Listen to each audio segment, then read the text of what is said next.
Hello, hello, hello, everyone. Welcome to Relationship Talk with Sharonda. I am your Auntie Sharonda, and we are gonna get into another amazing video today. I think I told you all last week that I had to start over fresh with my YouTube.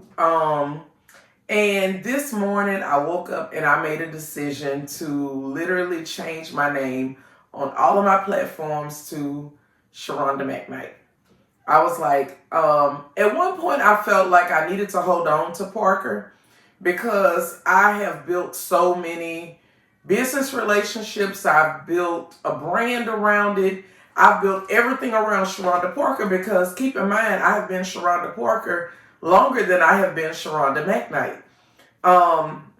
But I do believe that at this time, it's time for me to go ahead and move on and move forward with my next, especially if it's going to pursue peace in my life, right?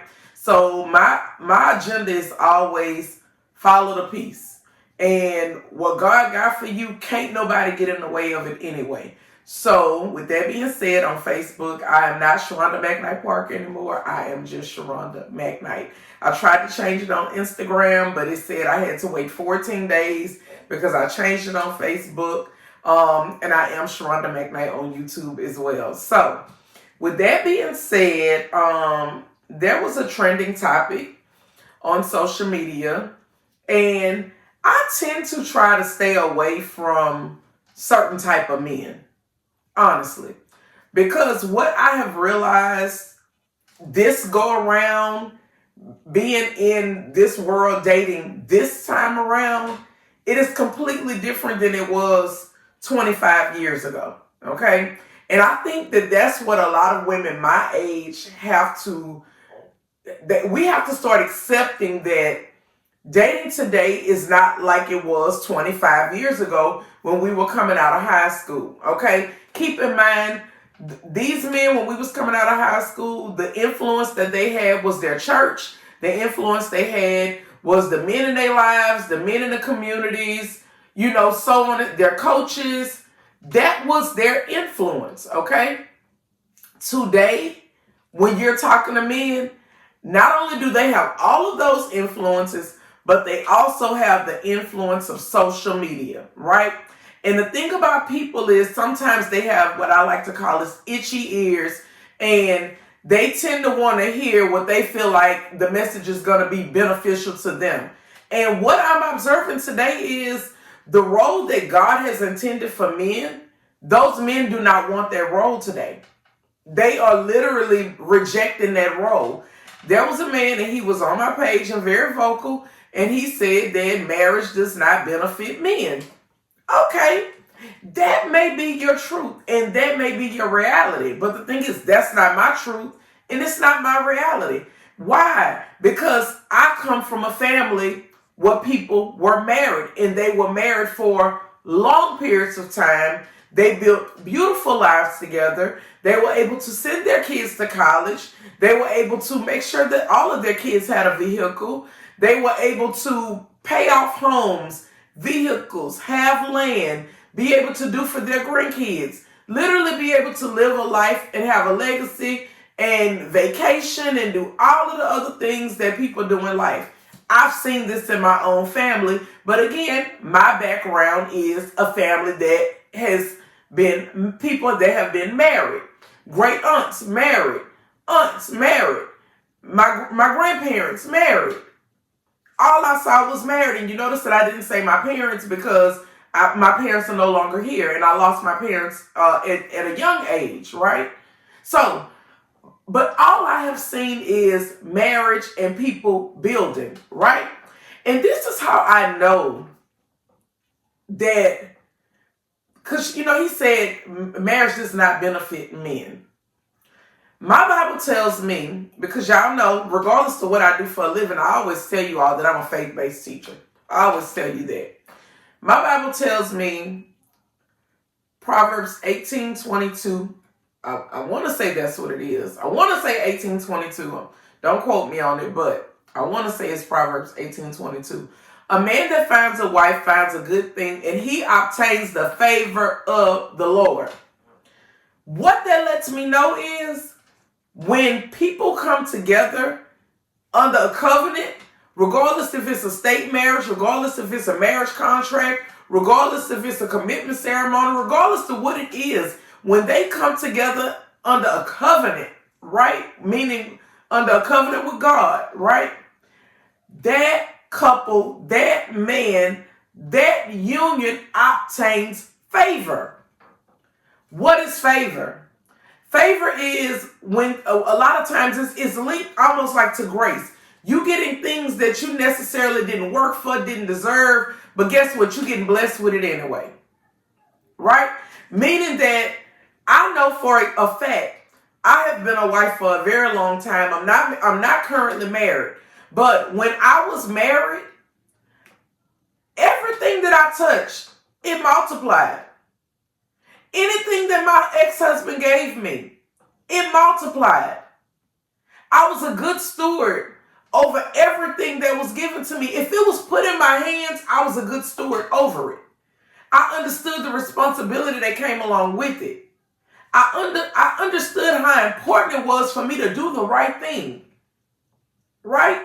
So I think when I'm running into people and they are having this negative outlook when it comes down to marriage, and they having a negative outlook when it comes down to people coming together, I honestly believe that it's because a lot of times we don't want to hold ourselves accountable for our wretched decisions that we have made in our life.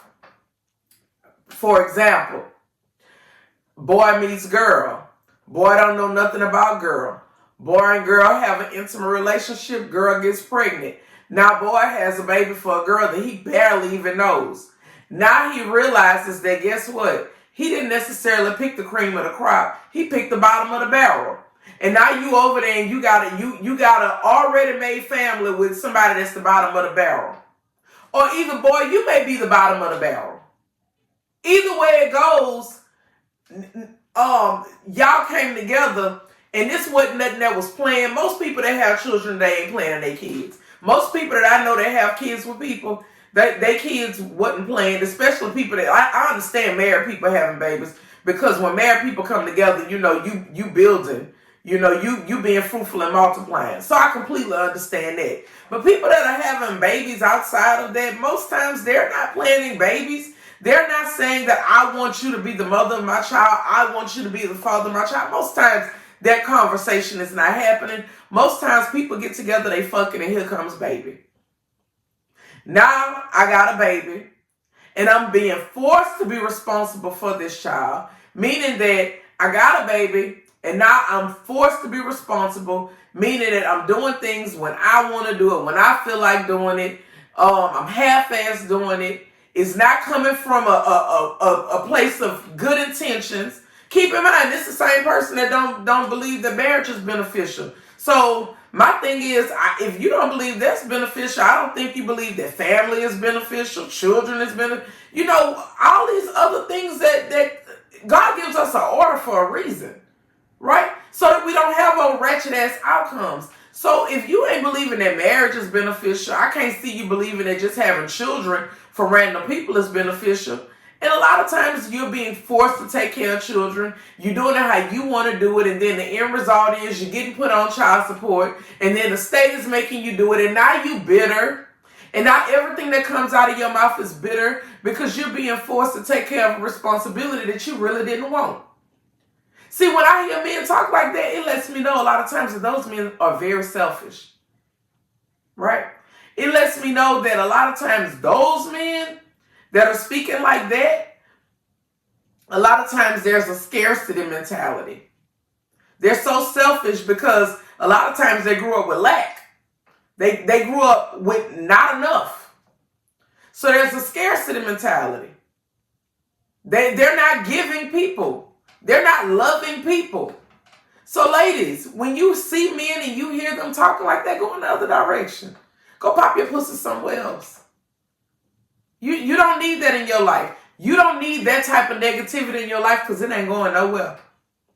It ain't going nowhere. Now, am I saying that everybody wants to be married? Nope, I'm not saying that. But just because people may not want to be married does not mean that they don't see the benefit of marriage, right? In other words, they can have people out here that can say, you know what? I can see the benefit of marriage. I can see, people coming together and they building, and it's the cheat code for wealth and all of that. However, it's just not for me. Right? I can understand a person having their position by saying, you know what, it's just not for me. I get it, right? But for you to say that, oh, it's just not beneficial, that's not true. That's not true.